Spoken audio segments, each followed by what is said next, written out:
तो हेलो प्यारे बच्चों, कैसे हो आप सभी। आई नो कि आप सभी अच्छे होंगे और अच्छे से पढ़ाई कर रहे होंगे। प्यारे बच्चों, अगर आप सभी 12th क्लास के छात्र एवं छात्राएं हैं, अगर आप सभी 2025 में बिहार बोर्ड का एग्जाम देने वाले हैं, अगर आप सभी का सब्जेक्ट पॉलिटिकल साइंस है, तो आपके लिए ये वीडियो काफी ज्यादा इंपॉर्टेंट हो सकता है। रुको बताता हूं, क्योंकि आज के वीडियो में हम सभी पॉलिटिकल साइंस का ऐसे 50 इंपॉर्टेंट ऑब्जेक्टिव क्वेश्चन को कवर करने वाले हैं, जिसमें से आप सभी को 2025 के बिहार बोर्ड एग्जाम में इन 50 क्वेश्चन में, यानी कि इन 50 क्वेश्चन में 20 क्वेश्चन देखने के लिए मिल जाएगा। आई होप कि आप सभी मेरी बातें यहां तक समझ गए होंगे। तो प्यारे बच्चों, अगर आप सभी पढ़ाई करने में इंटरेस्टेड हो, आप सभी 2025 के बिहार बोर्ड एग्जाम में पॉलिटिकल साइंस से कुछ ज्यादा अंक लाना चाहते हो, यानी कि कुछ ज्यादा मार्क्स लाना चाहते हो, अपने दोस्तों को, यानी अपने परिवारों को, अपने दोस्तों को, अपने अगल बगल के पड़ोसियों को कुछ 2025 बिहार बोर्ड एग्जाम के माध्यम से बतलाना चाहते हैं, तो उसके लिए आप सभी को मेहनत करनी पड़ेगी। जाहिर सी बात है, सबको मेहनत करनी पड़ती है। आई होप कि आप सभी मेरी बात यहां तक समझ गए होंगे। वीडियो में आगे बढ़ने से पहले एक बात और जान लो, मैं हूं आपका प्रीतम सर और आप देख रहे हैं आपका अपना चैनल बिहार एग्जाम आर्ट्स। अगर चैनल पर पहली बार आए हो तो चैनल को सब्सक्राइब जरूर कर लीजिएगा, क्योंकि इस चैनल पर आप सभी को 12th क्लास की तैयारी बेहतरीन तरीके से करवाई जाती है। तो प्यारे बच्चों, लेट्स स्टार्ट दिस क्लास। तो प्यारे बच्चों, मन लगा के पढ़ाई करिएगा। देखिएगा, सबसे पहला क्वेश्चन है, जर्मनी का एकीकरण कब हुआ। सबसे पहला क्वेश्चन क्या बोल रहा है, ठीक है। सबसे पहला क्वेश्चन क्या बोल रहा है, पहले क्वेश्चन को समझो। क्वेश्चन क्या बोल रहा है, पहले क्वेश्चन को समझा करो। प्रश्न बोल रहा है सबसे पहला, जर्मनी का एकीकरण कब हुआ। 1988 को, या फिर 1989 को, या फिर 1990 को, या फिर 1991 को।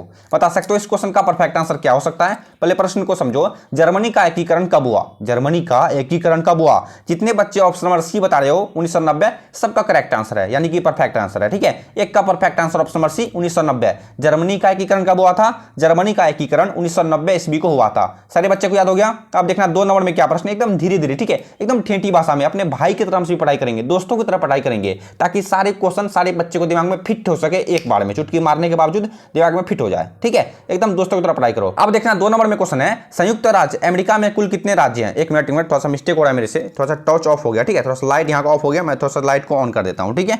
देखना प्रश्न है 2 नंबर में, संयुक्त राज्य अमेरिका में कुल कितने राज्य हैं। 49 यानी कि 49, दूसरा ऑप्शन है 50 यानी कि 50, तीसरा ऑप्शन है 51 यानी कि 51, और चौथा ऑप्शन है 52 यानी कि 52। बताओ इस क्वेश्चन का परफेक्ट आंसर क्या हुआ। अगर आप सभी को मालूम है उसके बाद ही कमेंट करो, अन्यथा गलत कमेंट मत करो, ठीक है। वैसे कमेंट करने से ये आप सभी को ये पता चलेगा हमको किस क्वेश्चन का उत्तर मालूम है और किस क्वेश्चन का उत्तर मालूम नहीं है, ठीक है। इसलिए मैं आप सभी को बोलता हूं कमेंट क्या करो, ठीक है, समझ गए। अब देखना 2 नंबर में क्वेश्चन है, संयुक्त राज्य अमेरिका में कुल कितने राज्य हैं। याद रखना 2025 के बिहार बोर्ड एग्जाम के लिए इन पॉलिटिकल साइंस के क्वेश्चन में आप सभी को 15 क्वेश्चन या फिर 20 क्वेश्चन देखने के लिए अवश्य मिलेगा। 15 या फिर 20 क्वेश्चन देखने के लिए अवश्य मिलेगा। ये मेरा आपसे 100% गारंटी है, 100%, ठीक है, 101% गारंटी है। संयुक्त राज्य अमेरिका में कुल कितने राज्य हैं आप सभी को पता है। जितने बच्चे ऑप्शन नंबर डी बता रहे हो, क्या हुआ, जितने बच्चे ऑप्शन नंबर बी बता रहे हो 50, सबका राइट आंसर है, ठीक है। जितने बच्चे ऑप्शन नंबर बी बता रहे हो 50, सबका राइट आंसर है। संयुक्त राज्य अमेरिका में कुल मिलाकर के 50 राज्य हैं, ठीक है। जैसे हमारे भारत देश में कितने राज्य हैं आप सभी बताओ कमेंट बॉक्स में लिख करके, ठीक है। अब देखना 2 नंबर में क्वेश्चन है, विश्व एड्रेस दिवस कब मनाया जाता है।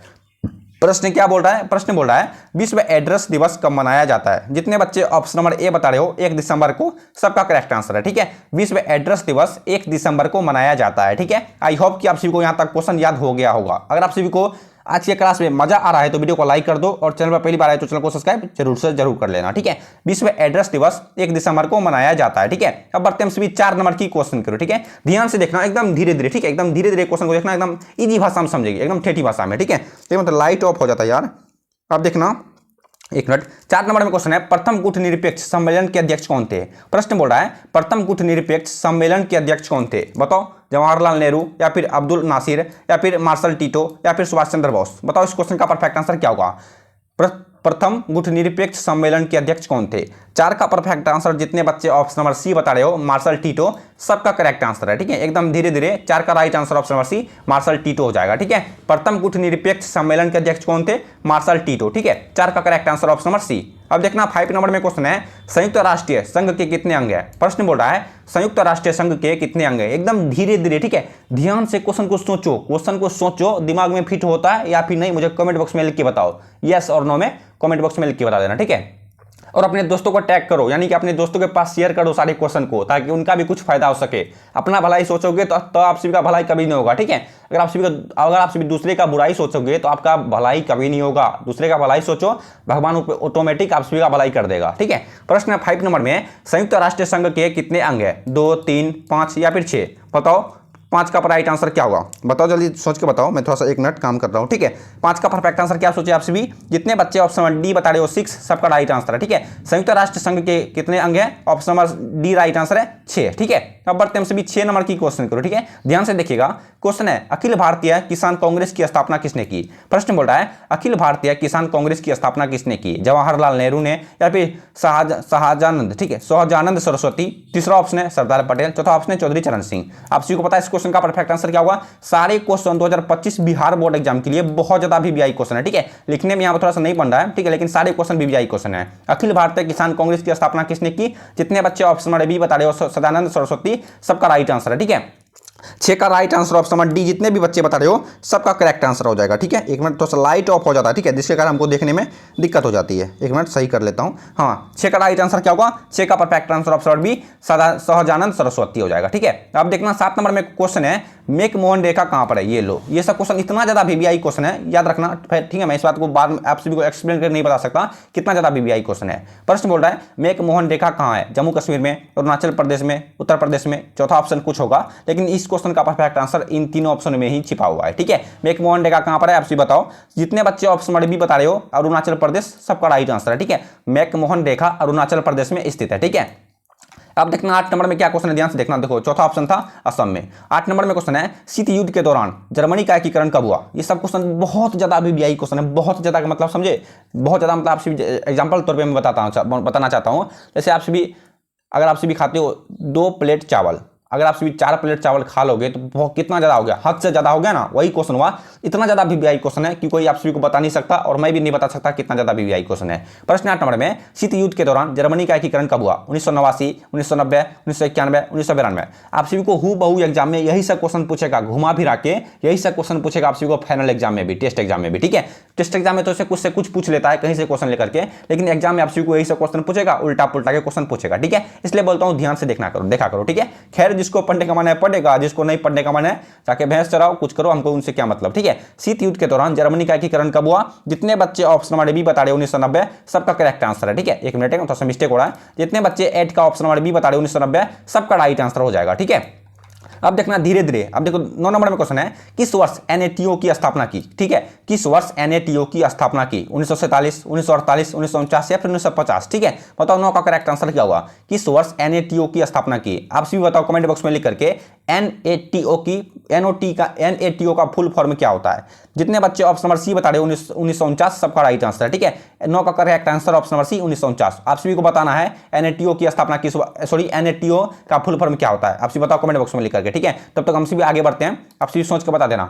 10 नंबर में क्वेश्चन है अंतरराष्ट्रीय न्यायालय का मुख्यालय कहां पर अवस्थित है? प्रश्न बोल रहा है अंतरराष्ट्रीय न्यायालय का मुख्यालय कहां पर अवस्थित है? जेनेवा, बर्लिन, ठीक है, बर्लिन है, और तीसरा ऑप्शन है न्यूयॉर्क, चौथा ऑप्शन है हेग, ठीक है। हेग आप सभी नाम पहली बार सुने होंगे, जितने बच्चे पहली बार क्लास कर रहे हैं वो बच्चे इस हेग पहली बार नाम सुन रहे होंगे, ठीक है। ये भी कोई एक जगह का नाम है, स्थान का नाम है। अंतरराष्ट्रीय न्यायालय का मुख्यालय हेग में ही स्थित है, ठीक है। 10 का correct answer option number D Hague. समझा आप सभी? समझे? याद हो आप सभी को अंतरराष्ट्रीय न्यायालय का मुख्यालय कहां पर अवस्थित है? अंतरराष्ट्रीय न्यायालय का मुख्यालय हेग में स्थित है, ठीक है। अंतरराष्ट्रीय न्यायालय का मुख्यालय हेग में अवस्थित है, ठीक है, याद हो गया। अब देखना है 11 नंबर में क्या क्वेश्चन है। क्वेश्चन है 11 नंबर में संयुक्त राष्ट्र संघ की स्थापना कब हुई? प्रश्न क्या बोल रहा है, पहले प्रश्न को समझो। प्रश्न बोल रहा है संयुक्त राष्ट्र संघ की स्थापना कब हुई? 1949, 1950, 1953 या फिर 1956? बताओ इस क्वेश्चन का परफेक्ट आंसर क्या होगा? आज के वीडियो में हम सभी 50 क्वेश्चन को कवर करेंगे, जिसमें से आप सभी को 2025 के बिहार बोर्ड एग्जाम में 25 या फिर 15, सॉरी 20 या फिर 15 क्वेश्चन देखने के लिए मिल जाएगा। 15 क्वेश्चन तो पक्का मिल जाएगा, 20 का मैं गारंटी नहीं ले सकता, ठीक है। थोड़ा सा क्लीन कर देता हूं, दिखाई देगा अच्छा से। 1 मिनट। क्वेश्चन है 11 नंबर में संयुक्त राष्ट्र संघ की स्थापना कब हुई? ठीक है, बताओ 11 का परफेक्ट आंसर। जितने बच्चे ऑप्शन नंबर ए बता रहे हो 1945, सबका करेक्ट आंसर है, ठीक है। जितने बच्चे 11 का right answer option number A बता रहे हो 1945, सबका करेक्ट आंसर है, ठीक है। अब देखना 12 नंबर में क्वेश्चन है भारत में नई आर्थिक नीति की शुरुआत कब हुई? ठीक है, प्रश्न बोल रहा है भारत में नई आर्थिक नीति की शुरुआत कब हुई? 1979, 1991, 1993 या फिर 1992? बताओ इस क्वेश्चन का राइट आंसर क्या हो सकता है? भारत में नई आर्थिक नीति की शुरुआत कब हुई? बहुत ज्यादा बीबीआई क्वेश्चन है, मैं इस बात को बार बार बोल रहा हूं, समझा करो मेरी बात को, ठीक है। ये मत समझना फालतू बकर बकर कर रहा है, ठीक है। खैर जिसको सोचना, देखो व्यक्ति दुनिया में ढेर तरह का होता है, ठीक है। कोई कुछ सोचता है, आपके मन में अगले वाले व्यक्ति क्या सोच रहे हैं, आपके बारे में क्या सोच रहे हैं, आपको पता नहीं चलेगा। खैर जीनियस लोग, बड़े बड़े जीनियस लोग को पता चल जाता है, उसको उनके खड़े होने के नियम से और उनके हाथ का पोजीशन, उनके टांग का पोजीशन के नियम से बड़े बड़े वैज्ञानिक लोग पकड़ लेते हैं इनका दिमाग में मेरे हिसाब से क्या चल रहा है। ठीक है, खैर छोड़ो ये सब बातें। 12 नंबर में प्रश्न है, भारत में नई आर्थिक नीति की शुरुआत कब हुई? ठीक है, 12 का correct answer option number B 1991। Bharat में नई आर्थिक नीति की शुरुआत 1991 ईस्वी को हुई थी। ठीक है, अब देखना 13 नंबर में प्रश्न है, भारत में प्रथम आम चुनाव कब हुआ था? प्रश्न क्या बोला, पहले प्रश्न को समझो। भारत में, हमारे प्यारे भारत देश में प्रथम आम चुनाव कब हुआ था? 1949, 1950 को, या फिर 1951 को, या फिर 1952 को? जितने बच्चे ऑप्शन नंबर डी बता रहे हो 1952 सबका करेक्ट आंसर है। ठीक है, हमारे भारत में प्रथम आम चुनाव 1952 ईस्वी को हुई थी। याद हो गया, हमारे भारत देश में प्रथम आम चुनाव कब हुई थी? 1952 ईस्वी को। ठीक है, आप सभी को यही सब क्वेश्चन पूछेगा। हे प्रभु, मैं आप सभी को कितनी बार बोलूं, यही सब क्वेश्चन पूछेगा। प्रश्न 14 नंबर में, अंतर्राष्ट्रीय अणु ऊर्जा अभिकरण की स्थापना कब हुई? प्रश्न को समझो, अंतर्राष्ट्रीय अणु ऊर्जा अभिकरण की स्थापना कब हुई? 1956, 1957, तो तीसरा ऑप्शन देख लेते हैं हम। ठीक है, तीसरा ऑप्शन है 1958, तीसरा ऑप्शन है 1985, चौथा ऑप्शन है 1957। ठीक है, अब एक मिनट, 14 नंबर का क्वेश्चन आप फिर से देखो। प्रश्न बोल रहा है, अंतर्राष्ट्रीय अणु ऊर्जा अभिकरण की स्थापना कब हुई? ठीक है, 14 का correct answer option number B हो जाएगा 1957 ईस्वी को। ठीक है, अंतर्राष्ट्रीय अणु ऊर्जा अभिकरण की स्थापना 1957 ईस्वी को हुई थी। ठीक है, अब देखना नेक्स्ट क्या क्वेश्चन है। क्वेश्चन है, किसने कहा कि शांति कायरो का सपना है? ठीक है, प्रश्न बोल रहा है, किसने कहा, किसने इस बात को बोला है कि शांति कायरो का सपना है? बताओ किसने बोला? हिटलर ने, मुसोलिन ने, या फिर लेनिन ने, या फिर माओ ने? बताओ इस क्वेश्चन का राइट आंसर क्या हो सकता है, सोच के बताओ। किसने कहा कि शांति कायरो का सपना है? ठीक है, जितने बच्चे ऑप्शन नंबर क्या होगा, जितने बच्चे ऑप्शन नंबर ए बता दो हिटलर, सबका राइट आंसर है। ठीक है, किसने कहा कि शांति कायरो का सपना है? हिटलर ने बोला था शांति कायरो का सपना है। ठीक है, अगर आप सभी शांति बनाए रखोगे, आप सभी घर में शांति बनाए, अगर आप सभी घर में शांति बनाए नहीं रख पाते हो तो आप सभी घर में समझो कुछ किसी चीज का साया घूम सकता है। ठीक है, क्या ये सब बातें छोड़ो।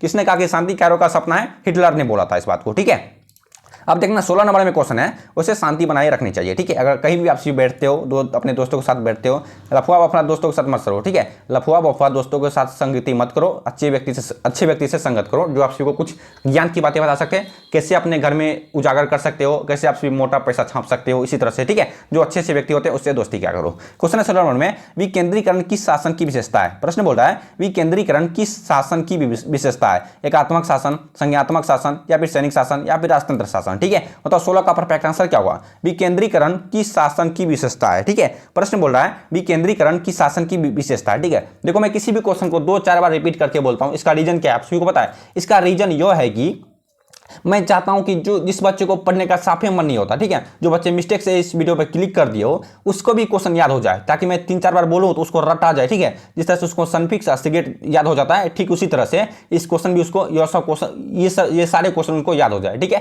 खैर मुझे ये सब नाम नहीं लेना चाहता था, no smoking that's not smoking. ठीक है, 16 नंबर में क्वेश्चन है, विकेंद्रीकरण की शासन की विशेषता है। ठीक है, जितने बच्चे ऑप्शन नंबर बी बता रहे हो संज्ञानात्मक शासन, सबका करेक्ट आंसर है। ठीक है, 16 का परफेक्ट आंसर, जितने बच्चे ऑप्शन नंबर बी बता रहे हो संज्ञानात्मक शासन, सबका राइट आंसर हो जाएगा। ठीक है, अब देखना नेक्स्ट क्या क्वेश्चन है 17 नंबर में। क्वेश्चन है, दक्षिण का पहला सम्मेलन किस देश में हुआ? प्रश्न बोल रहा है, दक्षिण का पहला सम्मेलन किस देश में हुआ? भारत, बांग्लादेश, पाकिस्तान, या फिर श्रीलंका? बता सकते हो इस क्वेश्चन का परफेक्ट आंसर। दक्षिण का पहला सम्मेलन बोल रहा है, मैं इस क्वेश्चन को इस वीडियो में फिर से अप्लाई कर रहा हूं। ठीक है, दक्षिण का पहला सम्मेलन किस देश में हुआ? ठीक है, मेरा कहने का मतलब यह था, मतलब इस वीडियो को दोबारा अप्लाई कर रहा हूं, इसका मतलब यह था, मतलब इनसे पिछले वाले जो पॉलिटिकल साइंस का मैंने आपसे ऑब्जेक्टिव क्वेश्चन एक्सप्लेन करके बताया था, इनसे पिछले वाले वीडियो। ठीक है, मैं इस वीडियो का लिंक डिस्क्रिप्शन बॉक्स में डाल दूंगा, या फिर प्ले लिस्ट का लिंक डिस्क्रिप्शन बॉक्स में दे दूंगा, पॉलिटिकल साइंस के प्ले लिस्ट का वीडियो का लिंक। ठीक है, वीडियो का प्ले लिस्ट का लिंक डिस्क्रिप्शन बॉक्स में डाल दूंगा। ठीक है, इससे पिछले वाले वीडियो में भी मैं आप सभी को इस क्वेश्चन का आंसर बताया था, दक्षिण का पहला सम्मेलन किस देश में हुआ था। ठीक है, जितने बच्चे क्लास नहीं देखे हो इनसे पिछले वाले वीडियो को, वो भी बच्चे इनसे पिछले वाले वीडियो को भी देख लेना। ठीक है, हर एक चीज का लिंक डिस्क्रिप्शन बॉक्स में डाला हुआ है। ठीक है, टेलीग्राम चैनल का, बिहार एग्जाम मतलब इंस्टाग्राम आईडी का, व्हाट्सअप चैनल का, क्योंकि देखो अगर आप सभी को टेलीग्राम पे क्या प्रमोट मिलेगा, आप सभी को टेलीग्राम पे ये पता चलेगा कल क्लास होगा या फिर नहीं होगा, कल कौन सा सब्जेक्ट पे क्लास होगा। अगर आप सभी बोलना चाहते हो सर इस टॉपिक पे कल वीडियो बनाइए, तो मैं आप सब मुझे इंस्टाग्राम पे नहीं बता सकते हो, टेलीग्राम पे बता सकते हो। ठीक है, टेलीग्राम को जरूर से जरूर ज्वाइन कर लेना, हर एक चीज का लिंक डिस्क्रिप्शन बॉक्स में डाला हुआ। ठीक है, और इंस्टा आईडी को भी फॉलो कर लेना, क्योंकि आप सभी को इस आईडी पर शॉर्ट वीडियो में आप सभी को हर एक पर डे ऐसा ऑब्जेक्टिव क्वेश्चन को एक्सप्लेन किया जाता है जो आप सभी को 2025 बिहार बोर्ड एग्जाम के लिए इंपॉर्टेंट हो सकता है। ठीक है, और व्हाट्सअप चैनल को जरूर से जरूर ज्वाइन कर लेना। आप सभी वहां पर क्या कंफ्यूजन है आप सभी को, आप सब मुझे इंस्टाग्राम पे व्हाट्सएप पे बता सकते हो। ठीक है, खैर ये सब बातें छोड़ो, दक्षिण का पहला सम्मेलन किस देश में हुआ था? बांग्लादेश में हुआ था। ठीक है, option number B correct answer है बांग्लादेश। दक्षिण का पहला सम्मेलन बांग्लादेश में हुआ था। ठीक है, अब देखना नेक्स्ट क्वेश्चन 18 नंबर में क्वेश्चन है, भारत के वर्तमान राष्ट्रपति का नाम क्या है? हमारे भारत के, ठीक है, अब देखो ये क्वेश्चन समझने वाला क्वेश्चन है, जो बच्चे नहीं जानते हैं उसको बता देता हूँ। ठीक है, देखो अभी हमारे प्यारे भारत देश 2024 चल रहा है इस समय। ठीक है, 2024 चलता है। आप सभी को ये बताना है 2024 में यानी कि वर्तमान में भारत के राष्ट्रपति कौन है? बताओ, रामनाथ कोविंद या फिर मनमोहन सिंह या फिर नरेंद्र मोदी। नरेंद्र मोदी तो सबको पता है, प्राइम मिनिस्टर यानी कि नरेंद्र मोदी प्रधानमंत्री हमारे प्यारे भारत देश के। ठीक है, और चौथा ऑप्शन गोपाल कृष्ण गोखले। ठीक है, बच्चे को पता है हमारे भारत देश के प्रधानमंत्री कौन है? नरेंद्र मोदी है। ठीक है, भारत के वर्तमान राष्ट्रपति क्या नाम है? भारत के वर्तमान राष्ट्रपति का नाम है रामनाथ कोविंद। ठीक है, जितने बच्चे ऑप्शन नंबर ए बता रहे हो रामनाथ कोविंद, सबका करेक्ट आंसर है। ठीक है, अब देखना 19 नंबर में क्वेश्चन है, ताशकंद समझौता कब हुआ था? ठीक है, समझो क्वेश्चन को। क्वेश्चन बोल रहा है ताशकंद समझौता कब हुआ था? बताओ 19 का राइट आंसर क्या होगा? जितने बच्चे 19 का राइट आंसर क्या होगा? 19 का right answer option number B, sorry option number C, जितने भी बच्चे बता रहे हो 1966, सबका राइट आंसर है। ठीक है, ताशकंद समझौता 1966 ईस्वी को हुआ था। ठीक है, समझे आप सभी? ताशकंद समझौता 1966 ईस्वी में हुआ था। ठीक है, अब देखना 20 नंबर में क्वेश्चन है, राज्यों के शासनकाल में, ठीक है, राज्यों के शासन में किसे केंद्र का अभिकर्ता कहा जाता है? राज्यों के, ठीक है, जहां पर बड़े बड़े नेता लोग बढ़ते हैं, वहां के शासन में किसे केंद्र का अभिकर्ता कहा जाता है? राष्ट्रपति को, प्रधानमंत्री को, या फिर ए और बी दोनों, यानी कि राष्ट्रपति एवं प्रधानमंत्री दोनों को, या फिर राज्यपाल को? बताओ इस क्वेश्चन का राइट आंसर क्या होगा? ये सब क्वेश्चन बार बार पूछा जाता है। राज्यों के शासन में, ठीक है, राज्यों के शासन में किसे केंद्र का अभिकर्ता कहा जाता है? राज्यपाल को कहा जाता है। ठीक है, समझो आप सभी? 20 का correct answer option number D हो जाएगा। ठीक है, अब देखना है 21 नंबर में क्वेश्चन है, पहले प्रश्न को समझो। प्राचीन युग में राज्य का क्या रूप था? प्रश्न बोल रहा है, प्राचीन युग में राज्य का क्या रूप था, यानी कि किस नाम से जाना जाता था, उसका किस तरह से व्यवहार होता था, शहरी लोगों का या फिर नगरीय लोगों का या फिर ग्रामीण लोगों का? ठीक है, बताओ प्राचीन युग में, ठीक है, प्राचीन युग में मतलब पहले के जमाने में, ठीक है, बहुत पहले जैसे दादा परदादा हुआ करते थे, पहले के जमाने को बोल रहा है। ठीक है, प्राचीन युग में राज्य का क्या रूप था? Option number A correct answer है नगर राज्य। ठीक है, option number A correct answer हो जाएगा नगर राज्य। ठीक है, अब देखना 22 नंबर में क्वेश्चन है। अगर एक बात और सुन लो, अगर आप सभी को कहीं पर कंफ्यूजन हो रही है, ठीक है, कहीं पर दिक्कत हो रही है, तो कमेंट बॉक्स में जरूर से जरूर बताना, उसका सोल्यूशन नेक्स्ट वीडियो में अवश्य कर दूंगा, या फिर आपसे मुझे व्हाट्सएप पे बता सकते हो। ठीक है, व्हाट्सएप चैनल का लिंक डिस्क्रिप्शन बॉक्स में डाला हुआ है। ठीक है, यहाँ पर व्हाट्सएप चैनल को जरूर से जरूर ज्वाइन कर लेना। अब देखना 22 नंबर में क्वेश्चन है, किसे सत्ता का सिद्धांत शास्त्री माना जाता है? ठीक है, प्रश्न बोल रहा है किसे सत्ता का सिद्धांत शास्त्री माना जाता है? प्लेटो, अरस्तु, हाब्स या फिर हीगल? बताओ इस क्वेश्चन का परफेक्ट आंसर क्या होगा? मैं थोड़ा सा वेट करता हूं, जल्दी बताओ इस क्वेश्चन का परफेक्ट आंसर क्या होगा। मैं थोड़ा सा पानी पी लेता हूं तब तक। ठीक है, सोचे किसे सत्ता का सिद्धांत शास्त्री कहा जाता है? 22 का परफेक्ट आंसर क्या होगा? जितने बच्चे ऑप्शन नंबर सी बता रहे हो हाब्स, सबका राइट आंसर है। ठीक है, 22 का perfect answer option number C Hobbes हो जाएगा। ठीक है, किसे सत्ता का सिद्धांत शास्त्री कहा जाता है, शास्त्री माना जाता है या फिर कहा जाता है हाब्स को माना जाता है? ठीक है, अब देखना 23 नंबर में क्वेश्चन है, राज्यसभा के सदस्यों का कार्यकाल क्या है? मतलब कितना वर्षों का होता है राज्यसभा के? मतलब वो प्रधानमंत्री हो गया, मुख्यमंत्री हो गया, ये सब के राज्यसभा के सदस्यों का कार्यकाल क्या है? 6 वर्ष, 9 वर्ष, 10 वर्ष या फिर 8 वर्ष? ठीक है, जितने बच्चे संविधान से रिलेटेड क्वेश्चन जानते हो उसको इस क्वेश्चन का परफेक्ट आंसर मालूम होगा। ठीक है, ऑप्शन नंबर राइट आंसर है 6 वर्ष। ठीक है, राज्यसभा के सदस्यों का कार्यकाल होता है 6 वर्षों का हो गया। ठीक है, अब देखना 24 नंबर में क्वेश्चन है, भारत और चीन के बीच युद्ध कब हुआ था? ठीक है, प्रश्न बोल रहा है भारत और चीन के बीच युद्ध कब हुआ? 1971, 1972, 1981 या फिर 1961? ठीक है, बताओ इस क्वेश्चन का राइट आंसर क्या होगा? भारत और चीन के बीच युद्ध कब हुआ था? 24 का परफेक्ट आंसर क्या होगा? 24 का perfect answer option number D 1962 को। ठीक है, भारत और चीन के बीच युद्ध हुआ था 1962 ईस्वी में। ठीक है, अब देखना 25 नंबर में क्वेश्चन है, निम्न में से कौन संघ सूची का एक विषय है? ठीक है, प्रश्न बोल रहा है निम्नलिखित में से कौन संघ सूची का एक विषय है? पुलिस, न्याय, शिक्षा या फिर फौजदारी विधि और प्रक्रिया? ठीक है, प्रश्न को समझो पहले। देखो आप सभी के पास ज्यादा समय नहीं है। ठीक है, जितने बच्चे के मन में ये डाउट चल रहा है, मेरे पास बहुत ज्यादा समय है, मैं फिर कभी पढ़ लूंगा। मैंने इसे पिछले वाली वीडियो में भी इस बात को बोला था और इस वीडियो में भी आप सभी को रिपीट कर देता हूं। ठीक है, जितने बच्चे के मन में ये डाउट चल रहा है, मेरे पास बहुत ज्यादा समय है, मैं फिर कभी पढ़ लूंगा, वो बच्चा मेरे हिसाब से सबसे बड़ा गधा है। ठीक है, जितने बच्चे के मन में डाउट चल रहा है, मेरे पास बहुत ज्यादा समय है, वो मेरे हिसाब से सबसे बड़ा गधा है। अरे बेवकूफ, अगर आप सभी के पास बहुत ज़्यादा समय होता तो गवर्नमेंट यहाँ इतना चूतिया थ्रो है जो आप सभी को 2 साल का समय देगा जिसमें आप सभी तैयारी कर सको। ठीक है, तो वो उसके लिए मतलब बहुत ज़्यादा समय है। जो समझता है कि वो केनो घींच के नंबर तय ये नहीं जीता है, चीटिंग करके कैसनो करके नंबर ये भी नहीं जीता है। ठीक है, खैर उसके बारे में छोड़ो, अपने अपने पढ़ाई करो। ठीक है, 25 नंबर में क्वेश्चन है, निम्न में से कौन संघ सूची का एक विषय है? ठीक है, 25 का परफेक्ट आंसर क्या होगा? 25 का perfect answer option number C, जितने भी बच्चे बता रहे हो रक्षा, सबका करेक्ट आंसर है। ठीक है, 25 का right answer option number C रक्षा हो जाएगा। ठीक है, अब देखना 26 नंबर में क्वेश्चन है, भारतीय भारतीय संघ में अवशिष्ट शक्तियों किसके पास है? बहुत ज्यादा वीवीआई क्वेश्चन है, ध्यान से देखना। प्रश्न है भारतीय संघ में अवशिष्ट शक्तियां किसके पास है? राज्यों के पास, केंद्र के पास, या फिर ए और बी दोनों, यानी कि राज्यों के पास और केंद्र के पास दोनों हो जाएगा, या फिर इनमें से कोई भी नहीं। ठीक है, बताओ 26 का राइट आंसर क्या होगा? जितने बच्चे ऑप्शन नंबर बी बता रहे हो केंद्र के पास, सबका परफेक्ट आंसर है। ठीक है, भारतीय संघ में अवशिष्ट शक्तियां किसके पास है? केंद्र के पास है। ठीक है, अब देखना 27 नंबर में क्वेश्चन है भौतिक समानता का अर्थ होता है। प्रश्न बोल रहा है भौतिक समानता का अर्थ होता है धार्मिक समानता, सामाजिक समानता, वितरणात्मक समानता, या फिर इनमें से कोई भी नहीं। ठीक है, बताओ जरा सोच के बताओ भौतिक समानता का क्या अर्थ होता है? ठीक है, भौतिक समानता का अर्थ होता है वितरणात्मक समानता। समझे आप सभी? भौतिक समानता का क्या अर्थ होता है? भौतिक समानता का अर्थ होता है वितरणात्मक समानता। ठीक है, अब देखना नेक्स्ट क्या क्वेश्चन है। क्वेश्चन है 28 नंबर में भारतीय न्यायपालिका का शीर्ष न्यायालय कौन है? ठीक है, प्रश्न बोल रहा है भारतीय न्यायपालिका का शीर्ष न्यायालय कौन है? ठीक है, चलो अब इस क्वेश्चन की ऑप्शन की ओर चलते हैं। ऑप्शन है सबसे पहला उच्च न्यायालय, दूसरा ऑप्शन है सर्वोच्च न्यायालय, तीसरा ऑप्शन है जिला न्यायालय, चौथा ऑप्शन इनमें से कोई भी नहीं। ठीक है, देखो समझो मैं क्वेश्चन को नहीं समझा। ठीक है, मैं क्वेश्चन नहीं समझा तो आपसे क्या क्वेश्चन समझे होंगे। क्वेश्चन है 28 नंबर में भारतीय न्यायालय का शीर्ष न्यायालय कौन है? ठीक है, मतलब भारतीय न्यायपालिका का शीर्ष न्यायालय कौन है? ठीक है, उनके ऊपर कौन है? चलो देखते हैं इस क्वेश्चन का राइट आंसर क्या है। 28 का परफेक्ट आंसर क्या होगा? आप सभी को पता है 28 का परफेक्ट आंसर क्या होगा? जितने बच्चे ऑप्शन नंबर बी बता रहे हो सर्वोच्च न्यायालय, सबका करेक्ट आंसर है। ठीक है, 28 का perfect answer option number B, जितने बच्चे बता रहे हो सर्वोच्च न्यायालय, सबका राइट आंसर है। ठीक है, अब देखना 29 नंबर में क्वेश्चन है मौलिक अधिकार का अभिरक्षक कौन है? प्रश्न बोल रहा है मौलिक अधिकार का अभिरक्षक कौन है? राष्ट्रपति, प्रधानमंत्री? इधर मेरे यहाँ बहुत ट्रैक्टर चलता है यार, माथा खराब हो जाता है। ठीक है, और तीसरा ऑप्शन है सर्वोच्च न्यायालय, चौथा ऑप्शन है महासचिव। ठीक है, प्रश्न बोल रहा है मौलिक अधिकार का अभिरक्षक कौन है? ठीक है, बताओ 29 का राइट आंसर क्या होगा? जितने बच्चे ऑप्शन नंबर सी बता रहे हो सर्वोच्च न्यायालय, सबका राइट आंसर है। ठीक है, मौलिक अधिकार का अभिरक्षक होता है सर्वोच्च न्यायालय। याद हुआ सारे बच्चे को? मौलिक अधिकार का अभिरक्षक कौन होता है?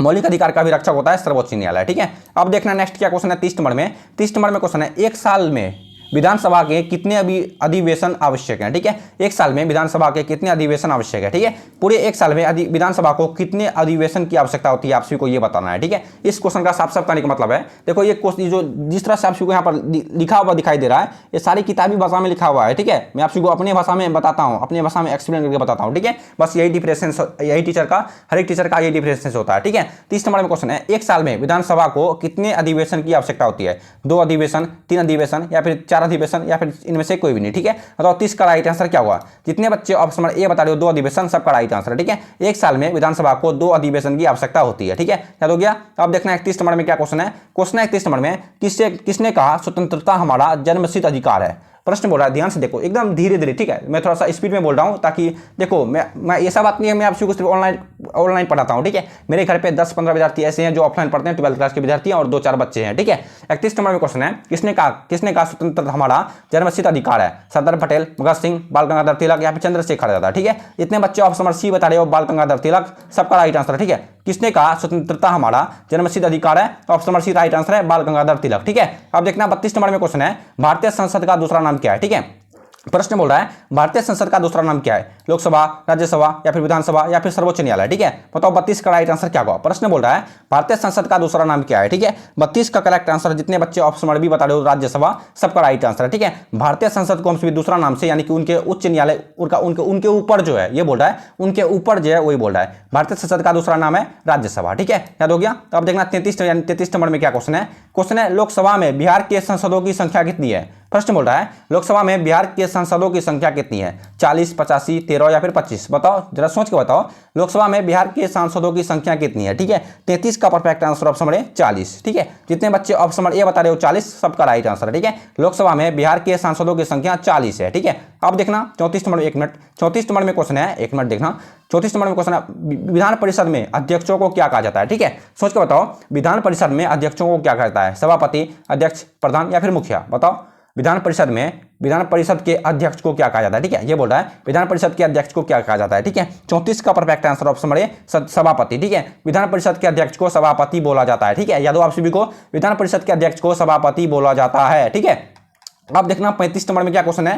क्वेश्चन है 35 नंबर में राज्य विधानमंडल में विधान परिषद को माना जाता है। ठीक है, क्या माना जाता है, मतलब उसका दर्जा क्या हुआ है? राज्य विधानमंडल में विधान परिषद को क्या माना जाता है? उच्च सदन, निम्न सदन, या फिर बड़ा सदन, मतलब बहुत ज्यादा बड़ा सदन, और चौथा ऑप्शन इनमें से कोई भी नहीं। ठीक है, प्रश्न को फिर से समझो। क्वेश्चन है राज्य विधानमंडल में, ठीक है, राज्य विधानमंडल में विधान परिषद को माना जाता है, क्या माना जाता है, ये बोल रहा है। ठीक है, मैंने आपसे को बोला ना, सारे क्वेश्चन किताबी भाषा में लिखा हुआ है, मैं आपसे को अपने भाषा में बोल के बता देता हूँ। ठीक है, राज्य विधानमंडल में विधान परिषद प्रतिशत को माना जाता है। ठीक है, जितने बच्चे ऑप्शन नंबर बी बता रहे हो निम्न में सदन, सबका राइट आंसर है। ठीक है, निम्न मतलब ना छोटा ना बड़ा। ठीक है, 35 का perfect answer option number B निम्न सदन हो जाएगा। ठीक है, ध्यान से देख जाना, अपने अपने कॉपी में नोट कर लेना। ठीक है, या फिर वीडियो का नोट्स पढ़ना चाहते हो तो व्हाट्सएप चैनल को जरूर से जरूर ज्वाइन कर लेना, आप सभी को वहां पर मिल जाएगा। ठीक है, क्वेश्चन 36 नंबर में, या फिर व्हाट्सएप का लिंक मतलब व्हाट्सएप नंबर डिस्क्रिप्शन बॉक्स में डाला हुआ है। ठीक है, या फिर व्हाट्सएप नंबर है 7632989709। समझ गए, उस पर आप सभी अपना नाम और रोल नंबर लिख देना, SMS कर देना। ठीक है, आप सभी को वीडियो का नोट्स फ्री में मिल जाएगा आंसर के साथ। ठीक है, अब देखना 36 नंबर में क्वेश्चन है, भारत में किस तरह की कार्यपालिका है। ठीक है, प्रश्न बोल रहा है भारत में किस तरह की कार्यपालिका है। नाम मात्र की कार्यपालिका, सबसे पहला ऑप्शन है नाम मात्र की कार्यपालिका, दूसरा ऑप्शन है वास्तविक कार्यपालिका, तीसरा ऑप्शन है बहुल कार्यपालिका, चौथा ऑप्शन है उपयुक्त सभी। ठीक है, 36 का perfect answer option number D उपयुक्त सभी हो जाएगा। ठीक है, एक बार फिर से देख लो, भारत में किस तरह की कार्यपालिका है। ठीक है, हमारे भारत देश में नाम मात्र की कार्यपालिका भी है और वास्तविक कार्यपालिका भी है और बहुल कार्यपालिका भी है। ठीक है, 36 का perfect answer option number D हो जाएगा। ठीक है, अब देखना नेक्स्ट क्या क्वेश्चन है। क्वेश्चन है 37 नंबर में, राज्यसभा की सदस्यता के लिए न्यूनतम आयु क्या है। ठीक है, इस क्वेश्चन का कहने का मतलब है जो व्यक्ति वोट देते हैं, ठीक है, जो व्यक्ति वोट देते हैं या फिर जिस व्यक्ति का शादी होता है उनका न्यूनतम आयु क्या होनी चाहिए। 25 वर्ष, 30 वर्ष, 25 वर्ष या फिर नहीं, इस क्वेश्चन का कहने का मतलब इस तरह, थोड़ा सा मिस्टेक हो गया बोलने में। राज्यसभा की सदस्यता के लिए न्यूनतम आयु क्या है। ठीक है, जैसे कोई व्यक्ति वार्ड सदस्य में खड़ा होते हैं, कोई व्यक्ति मुखिया में खड़ा होते हैं, कोई व्यक्ति सरपंच में खड़ा होते हैं। इसी तरह से मान लो जो व्यक्ति कुछ खड़ा मतलब आगे चलकर कुछ खड़ा मतलब संविधान से जुड़ना चाहते हैं उनके लिए न्यूनतम आयु क्या होनी चाहिए। ठीक है, इसका न्यूनतम आयु 30 वर्ष होनी चाहिए। ठीक है, जो व्यक्ति वार्ड सदस्य बनना चाहते हैं, मुखिया बनना चाहते हैं, सरपंच बनना चाहते हैं, उनका न्यूनतम आयु 30 वर्ष होनी चाहिए। ठीक है, थोड़ा सा मिस्टेक हो गया था पहले। अब देखना 38 नंबर में क्वेश्चन है, खैर मिस्टेक तो भगवान से भी होता है, हम सभी तो मानव है। ठीक है, 38 नंबर में क्वेश्चन है, लोकसभा की अधिकतम सदस्य संख्या 552 हो सकती है, 545 हो सकती है, 525 हो सकती है या फिर 550 हो सकती है। ठीक है, 38 का राइट आंसर क्या होगा, 38 का perfect answer option number C 525 हो सकती है। ठीक है, 38 का correct answer option number C 525 हो सकती है। लोकसभा की अधिकतम सदस्य संख्या 525 हो सकती है, याद होगा। अब देखना 39 नंबर में क्वेश्चन है, देखो आज की वीडियो में हम सभी 40 क्वेश्चन को ही कवर करेंगे। ठीक है, इसका रीजन क्या है, देखो मैं थोड़ा सा जो ऑफलाइन बच्चे हैं थोड़ा सा बोल रहा है सर आज जल्दी से जल्दी क्वेश्चन कवर कर दीजिए, बगल में छेका है। ठीक है, मतलब कोई व्यक्ति का छेका है वही बोल रहा है। ठीक है, वही बोल रहा है सर जल्दी आज जल्दी सवेरे मतलब थोड़ा सा सवेरे पढ़ा दीजिए। ठीक है, इसलिए आप सभी को आज के वीडियो में 40 क्वेश्चन को ही कवर करेंगे। वैसे वीडियो को पोस्टर पे यानी कि थंबनेल पे लिखा हुआ 50 क्वेश्चन। ठीक है, उससे आप सभी घबराओ मत, उससे कुछ लेना देना नहीं है। ठीक है, बस मैं आप सभी को वही क्वेश्चन प्रमोट करूंगा जो आप सभी को 2025 के बिहार बोर्ड एग्जाम में पूछ सकते हैं। ठीक है, आप सभी टेंशन मत लेना, आप सभी को एग्जाम आते हैं मैं आप सभी को ऐसे क्वेश्चन कवर करा दूंगा जिसमें से आप सभी को ऑब्जेक्टिव का टेंशन यानी खेला खत्म हो जाएगा, सब्जेक्टिव का होगा। ठीक है, सब्जेक्टिव का भी क्वेश्चन चलेगा, लेकिन आप सभी को एग्जाम आने दो, कोई बात नहीं, मैं हूं जब तक मैं हूं आप सभी को डरने की कोई बात नहीं है। ठीक है, खैर छोड़ो सब बातें। 39 नंबर में क्वेश्चन है, भारत जब तक मैं वीडियो अपलोड करता हूं आप सभी क्लास करते जाओ, ऑब्जेक्टिव क्वेश्चन आप सभी का क्लियर होते जाएगा। ठीक है, 49 नंबर में क्वेश्चन है, 39 नंबर में भारतीय नागरिकों को कितने मौलिक अधिकार प्राप्त है। ठीक है, नागरिकों बोल रहा है, भारतीय नागरिकों को कितने मौलिक, मतलब थोड़ा सा मैं घबराया हुआ हूँ। ठीक है, मैं थोड़ा सा घबरा गया हूँ, मतलब जो ऑफलाइन मतलब बगल में गाना वाना बजने वाला। ठीक है, गाना वाना बजने का रीजन ये ना आप सभी को पता होगा, कितने बच्चे को पता होगा कितने बच्चे को नहीं पता होगा। ठीक है, इसलिए मैं क्वेश्चन को जल्दी फास्ट खींच रहा हूं। ठीक है, क्वेश्चन है 39 नंबर में, भारतीय नागरिकों को कितने मौलिक अधिकार प्राप्त हैं, 6, 8, 5 या फिर 7। ठीक है, बताओ इस क्वेश्चन का परफेक्ट आंसर क्या होगा। प्रश्न बोल रहा है, एक मिनट, हाँ तो हम सभी कहाँ थे, हम सभी 39 नंबर के क्वेश्चन पे थोड़ा सा मिस्टेक हो गया था। भारतीय नागरिकों को कितने मौलिक अधिकार प्राप्त हैं, आप सभी को पता है भारतीय नागरिकों को कितने मौलिक अधिकार प्राप्त हैं। ठीक है, 39 का right answer option number A हो जाएगा 6। ठीक है, भारतीय नागरिकों को 6 मौलिक अधिकार प्राप्त हैं। ठीक है, याद हो गया। अब देखना इस वीडियो का सबसे लास्ट क्वेश्चन, प्रश्न है अंतरराष्ट्रीय अणु ऊर्जा अभिकरण की स्थापना कब हुई। प्रश्न बोल रहा है अंतरराष्ट्रीय अणु ऊर्जा, ये क्वेश्चन दोबारा क्वेश्चन लगता है चल गया ना, ये क्वेश्चन इस वीडियो में दोबारा क्वेश्चन बन गया है। अंतरराष्ट्रीय अणु ऊर्जा अभिकरण की स्थापना कब हुई थी, इस क्वेश्चन का perfect answer option number D 1957। ठीक है, ऑप्शन नंबर डी, एक minute, option number D correct answer है 1957 ईस्वी को अंतरराष्ट्रीय अणु ऊर्जा अभिकरण की स्थापना हुई थी। ठीक है, आई होप